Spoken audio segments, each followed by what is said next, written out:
мөнәсәбәтләр гомергә бик авыр барган. Мәскәү белән Казан арасында инде.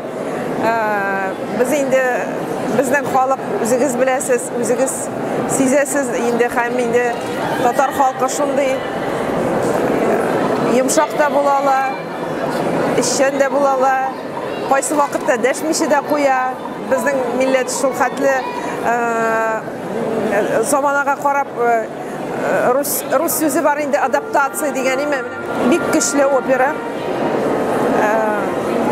Безнең кызлар кичә караганда җырлап чыктылар. Минем дә бүген күз яшьләрем килде. Сөембикә образы матур бирелгән һәм инде монда Сөембикә образы Ханбикә образы гына түгел.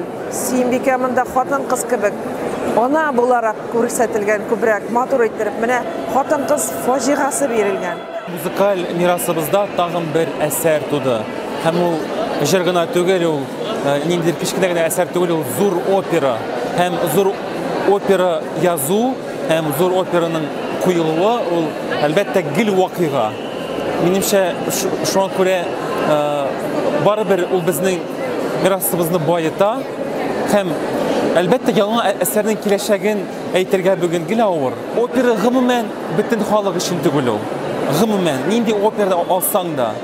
Шуңа күрә кем заманча сәнгать белән кызыксына, кем гомумән опера сәнгате белән кызыксына, һәм Сөембикә, татар тарихы белән шулар өчен кызык булыр дип саныйм мин. Безнең бар ишек әйтергә, шундый маневр ясарга. Анда легенда буенча ул сикереп төшкән, ләкин ул тарихта сикереп төшмәгән. Һәм шул бар әйберләр авторларга менә төрле маневр эшләргә бирә ул.